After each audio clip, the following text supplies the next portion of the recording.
Welcome to the AdTech Heroes podcast. Each episode features an interview with today's leaders in advertising technology.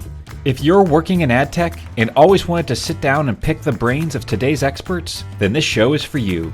Subscribe and join us each week as we meet a new AdTech hero. Hello and welcome to the AdTech Heroes podcast. In today's episode, we're going to talk about mobility advertising, and I'm delighted to be joined by Paul Wright, Head of Uber Advertising UK and Ireland. Hi Paul, how's it going? Hi Dal, yeah, it's good. Good to see you. You too. Thank you for joining us today. Get straight into it. It'd be great to start off with your career. Tell me more about it. My career, wow. So my career started in the very early stages, I guess, of TV's change, which was when Sky first launched in the UK, which was a fun and almost a quite entrepreneurial business back in the day, actually, if you think about back before the days of the web. So Sky was fantastic, great learning, very interesting, suddenly doubling the number of channels from 4 to 8, and now we obviously have a few more than that. And then did that, ran teams, ad teams for that, and then went into the .com area as Sky started building its first websites, and then ended up on my sort of digital journey from the late 90s onwards. Did a couple of .coms, one that spectacularly managed to spend $100 million and go bust in 2 years, which was pretty good. Not that I wasn't involved in the fundraising, I was just an employee at the time, but it was one of those classic moments where the internet didn't quite match the reality of the experience, I guess. And then I did my own startup, which was an ad network around sports with some co-founders. We managed to turn that into a pretty good business very quickly, and that worked with Premier League clubs and First Division, all the clubs, helping them monetize their websites essentially. And we sold that to Sky in 2006, went to Sky, back to Sky for a couple of years, then did a variety of other startups, helped sell a pre-roll video business, and then ended up via a circuitous route, I guess, into working for Omnicom, running their digital business for a couple of years, which was fun. Then ended up running Apple internationally for iAd as their first ad business, not what they are now in terms of search ads. Then did a couple of other things, ended up running an indie DSP, and then went Seismic, and then obviously had part of the team that sold Seismic to Amazon, which was fun. Did Amazon for a couple of years, and then ducked and dived a bit after that, and then ended up here a year ago, actually, just over a year ago, with the sort of remit to build the business from the ground up, which is always fun. And working for a great company like Uber, it's been a very interesting journey the last 12 months, and we've done really well. Amazing. It's safe to say you've had a whole range of startup to well-established companies, a lot of experience. What's been the most fun and what's been the most challenging for you out of all those positions? The fun thing for me is I think I'm very, and I talk about this, I've talked about this with some friends recently, is I'm very much driven by building teams. I think that's one of the things that drives me. I love building teams and creating teams that are successful, and that's always been part of what we did. And even back in Sky in the early days, we were building a team that no one had done before in terms of selling advertising on multi-channel TV. So building teams is the big drive, and also propositions that I really believe in. I think Sky was an interesting proposition. Even Apple's early stages in ads were pretty good, maybe a little ahead of their time for where they are now, where the market was.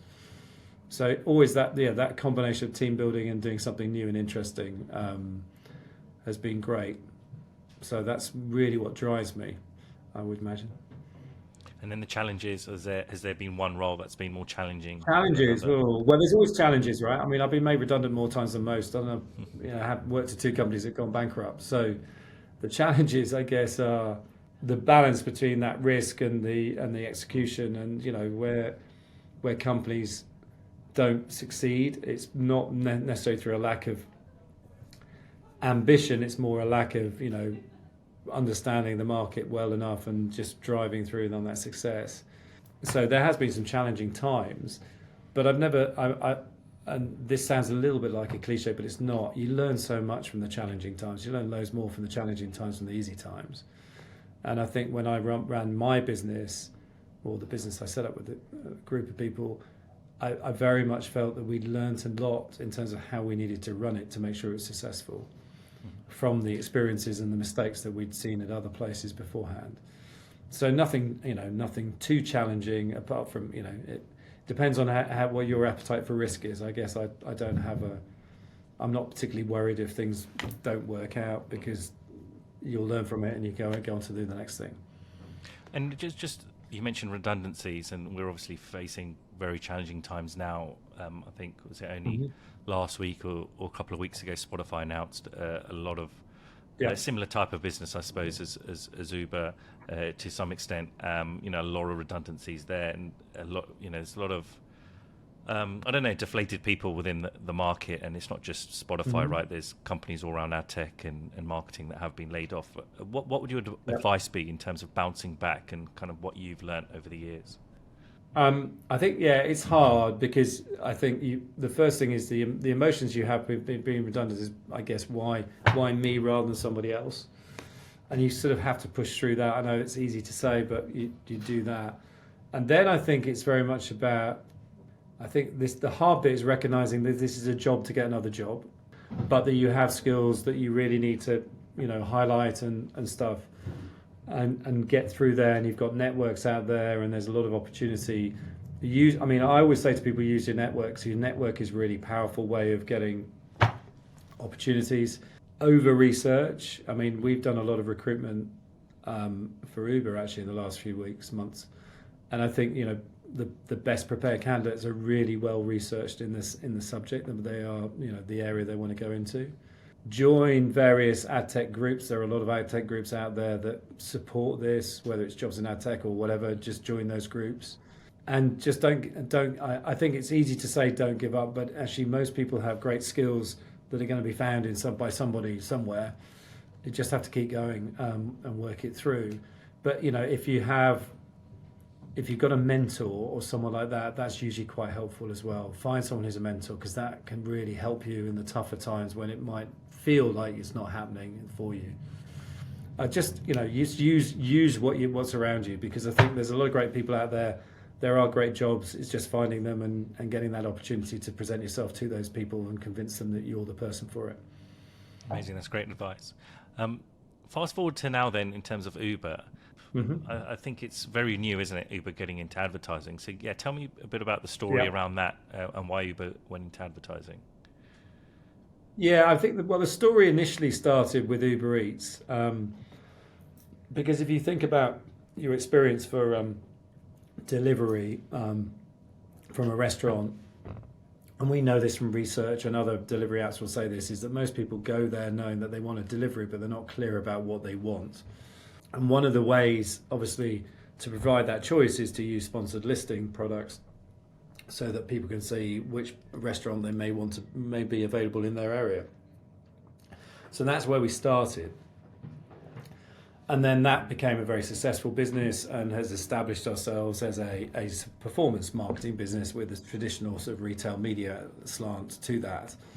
And we work with, obviously, across the world with hundreds of thousands of restaurants, whether they're the big chains or whether they're small independents who use that platform. So that was the first part of it. The second then came in, I guess, as we came out of pandemic and we would start thinking about where else do we go with this business. And we started looking at what we were going to do in the ride side of the business, i.e. what we do in the Uber app for car services and stuff. And then we saw there was a big opportunity there as well, because I think, that you have an opportunity to then see, one, you have great first-party data, which is very well protected, and you've got an intent in the user experience, because if you're going to a restaurant or you're going to a bar or you're going to Heathrow or you're going to Charles de Gaulle or whatever, then that's a really simple but powerful message. We know what you're going to do at the end of that journey. And therefore, from an advertising point of view, there's an opportunity there for advertisers to engage, not interrupt, because we don't have ads that interrupt the user experience, and that would be mad from our point of view, but to engage with something that makes sense for what their destination is. We started testing, we officially launched it back in October last year, and we've therefore been running journey ads for probably about just over a year, and that's been a big growth opportunity, and one that's seen a lot of brands engage with us. And there's a lot on our website in terms of what we've done there. And I guess the interesting thing with that is it takes us out of a pure performance play more into a brand play. There aren't many brand plays like this one in terms of the exclusivity you have as an advertiser. Is only one advertiser per ride, that type of thing. So there's a really strong opportunity. And then with that, you've seen very high engagement. So that was the next phase of it. And then as we've developed, we've also started developing what we do in convenience delivery, which is the other category that we've grown. So we have our restaurant partnerships, then we have convenience delivery. And then that brings in a lot of engagement across a variety of services for our CPG partners. Some from journey ads all the way through to sponsored listings and those types of things. So we're sort of creating this. We've created now a sort of ecosystem of advertising opportunities from the top of the funnel down to the bottom, and seeing different brand types engage with different strategies according to what they're trying to reach within the Uber audience. And then the thing about the Uber audience is obviously the Uber audience is demographic skewed to the Uber audience. It's sort of 20 to 44 core, obviously using Ubers on a fairly extensive basis. And our last data suggests that the average number of trips per user per month is about 5.7, and that's growing. So you've got this dynamic audience, and therefore the opportunity to engage with them in different places. And what part does, I'm guessing data plays a big part in all of that, right? And is that the data that's available to brands to then use as they want, or it's all available like to target across Uber? No, we're very careful with our data. So obviously the data we have, the first point is that when we started this business, we've been very clear what we don't use our data for. So for example, you can't target anyone going to a hospital or a clinic or anything, any health centre with the data. Now, a commercial person might say, well, that's a great missed opportunity because there is opportunity around that, but we don't want to do that. That's not the right thing for us to do. We have this thing in Uber about, build with heart, do the right thing, because it's really important we do the right thing here. So we've created some restrictions, and then when we do use the data, we use our first-party data very carefully, and all the guidelines and everything it's all protected, so that from a user perspective, we're only using it essentially to understand where you're going, and then using that data to say, okay, we're going to serve you an ad because we know you're going to Heathrow, or we know you're going to Euston or whatever, but nothing more than that. Okay. And setting up in the last year, what kind of investment has Uber needed to do, whether that's hiring, technology, product? I don't think we. We're taking it very seriously. Dara, our CEO, talks about the importance of the ad business. We've made a public statement that we want it to be a 1 billion ARR business in 24. So we've invested heavily on that basis, and that's a combination of tech, it's a combination of people, marketing, all those things. We've come into we've taken it as seriously as you'd expect us if we're going to try and get that sort of level of commitment back from advertisers, and all going well so far. Amazing. And in the last year, have you got any examples of where brands have worked really well with Uber and Uber's platform when it comes to advertising? Yes, we have lots. I think if we just take the UK, I guess one very interesting one we did with Boots, where they did two different creative executions and two demonstrations of what Uber can do. So the first one was a broad-based targeting of people going on holiday, going travelling, which was a promotion for their Sultan brand and for their Hay Fever brand as well, to remind people to pick up at Boots in airports or at railway stations or wherever, so that people could get their last-minute items that they've forgotten. And that's worked really well. Targeting around that was to airports and to all the destinations, and we obviously linked in with Boots to where they had Boots within those destinations. So, if there's a Boots in a railway station or the Boots in an airport, that type of thing, we link that back. that was one part of the campaign, very successful. I'll come to the success metrics in a minute. The next part was also where we started doing event-based support as well. So Boots has a big association with Pride. So we did, across 3 Pride weekends, we basically targeted people in Ubers in those cities when Pride was on, promoting Boots' association with Pride. So not really a sort of link back to any particular purchase, it was just a brand awareness activity. And obviously we can do that very effectively. The creative was stunning, very strong colours, which really stand out on apps within our environment, and that worked really well.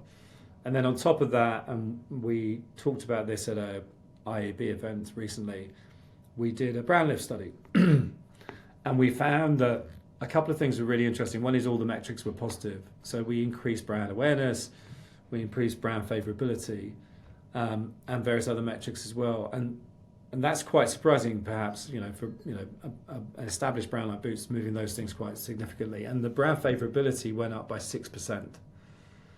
So we think there's a very strong thing here about how the journey ads, because they are a single ad within an experience, within a journey, and they're getting long attention, that there's something in it in terms of the impact that has on brand awareness and brand favourability. But we're at an early stage. So that's a good example of a brand using our reach on one side, but our very bespoke targeting on another to balance out those 2 different objectives. And that's a fine balancing act, isn't it? Because it's great having the data, it's great having the eyeball, certain eyeballs and audiences, but then it's all about having that scale as well. So I loved your point about share of voice is super important, and that's what you get across Uber. So it's 1 ad per ride, whatever it might be.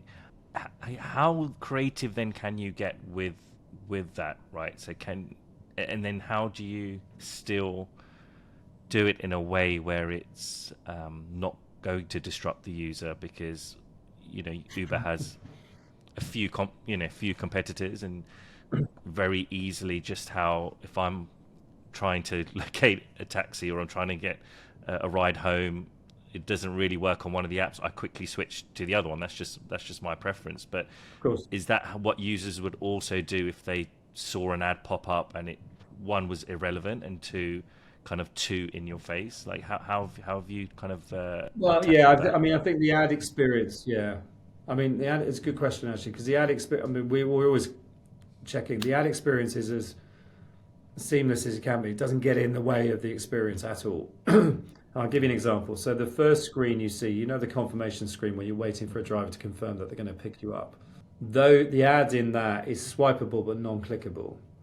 And the reason it's non-clickable, because if you clicked out, you would lose your ride. And we didn't think that's not a great experience from a user. But the swipeability thing is actually quite useful, because it allows people in essentially what's dead time to just swipe across and have a look at what else is there. And we've seen some really great examples of brands really understanding that context of the user and actually providing more to swipe than perhaps some other brands have done. And that swipe rate can run up to, in some campaigns, we ran one campaign ran up to about 10% swipe rate, which is an engagement, but it's not interrupting the user experience, it's not taking you out of the app, it's not stopping you getting your Uber. So I think what we tend to think is, say to advertisers who are working with us for the first time, look, think about the context of the user, because it's really, if you can recognize that, then you've got an even better chance of getting greater engagement. Only on the other sections, when a car is coming to you and when a car is, when you're in the car on the journey, do the ads become clickable.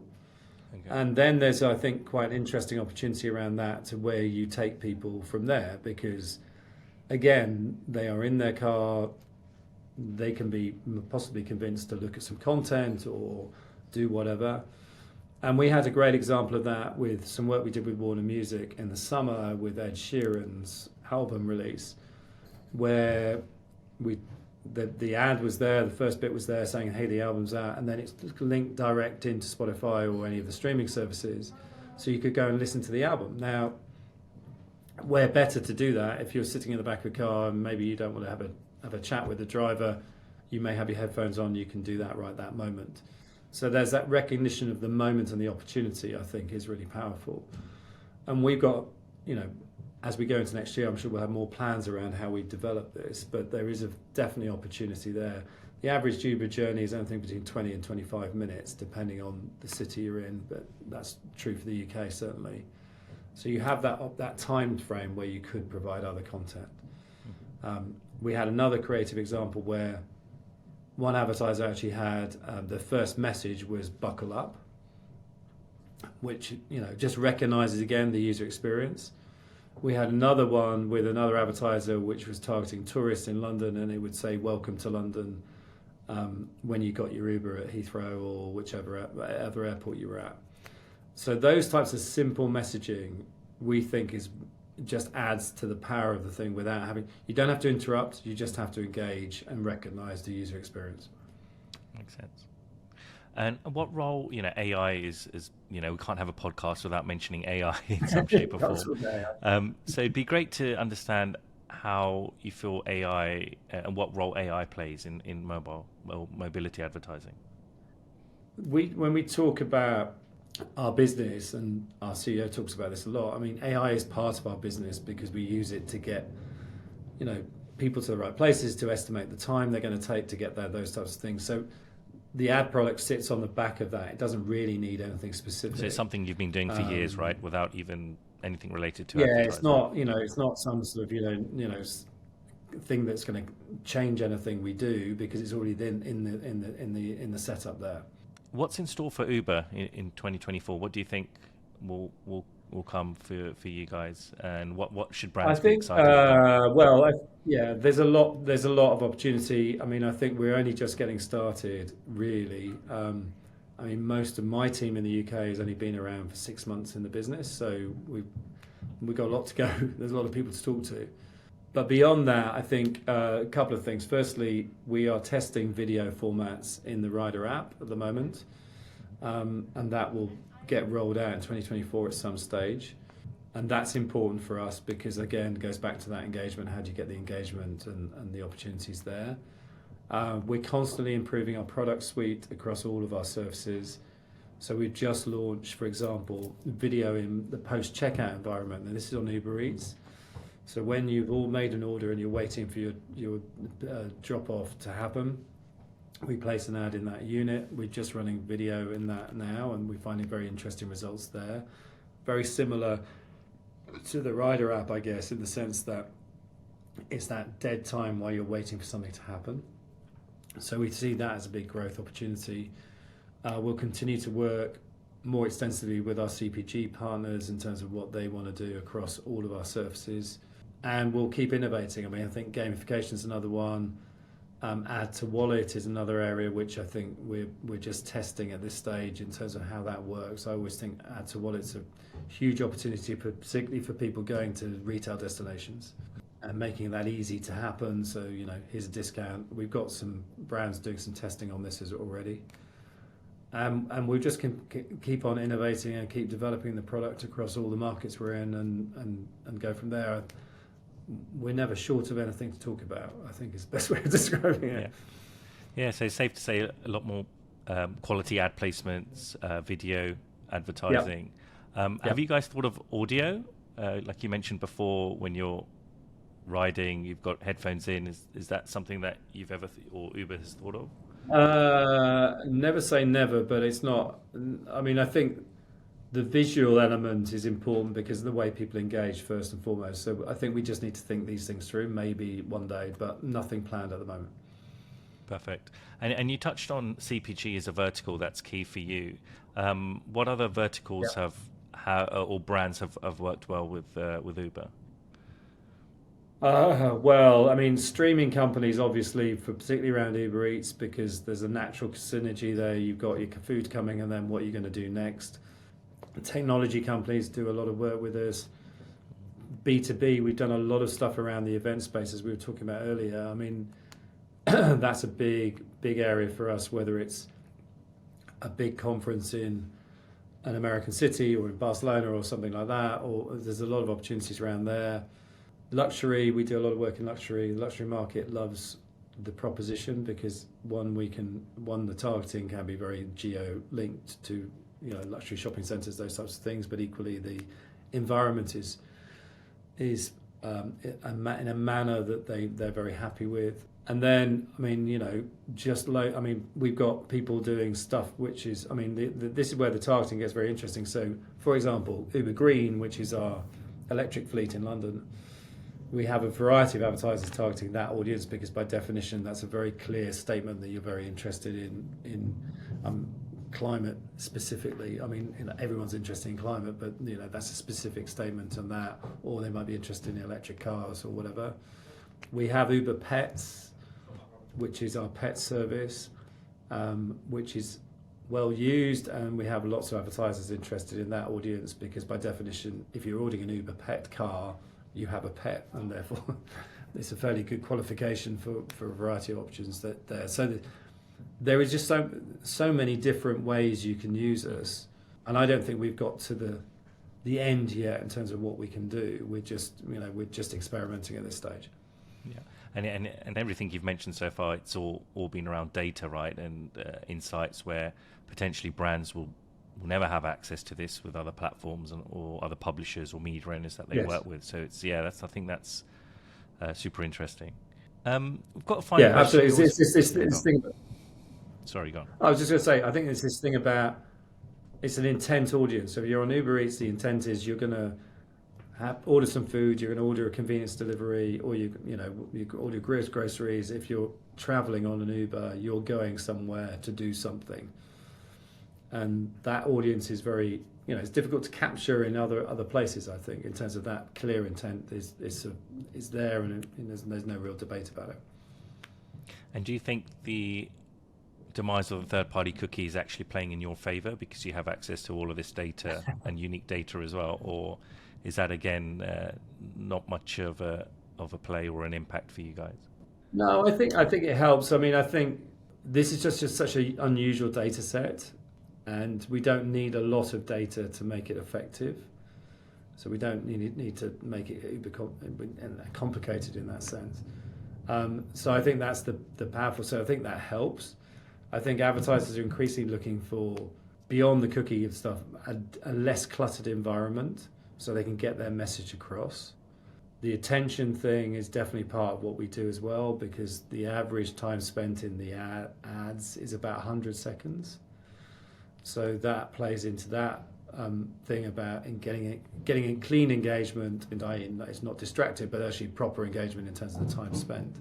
And then I guess also we fall into sort of a little bit of retail media, commerce media play as well. So yeah, I think there's a lot of things that we fit into, and I think that's why we've got a lot of interest in what we're doing. And we'll see how the rest of the market pans out and where money sort of moves from to us. But I think we're in a good place. We're pleased where we are now. Definitely. We always finish off our podcast episodes with this question, so I'd love to get your take on it. If you had a superpower in AdTech, what would it be? I would love to deal with fraud properly. Having worked in AdTech for a long time, I've always thought that trying to get rid of fraud is actually a bigger priority than anything because of the funding that it creates for all sorts of nefarious activities, the challenges it takes in terms of taking money away from proper media companies. So I'd love to do something on that and have a sort of magic wand to solve that problem. But appreciate it's quite a complicated challenge, but I think it's one of the things that I've always felt particularly strongly on. I even remember back in the day when there was fraud in mobile, well, I'm sure there still is, but the first discovery of mobile app fraud where, there were click farms in various places where 10,000 iPhones were there and all supposedly downloading a relevant app.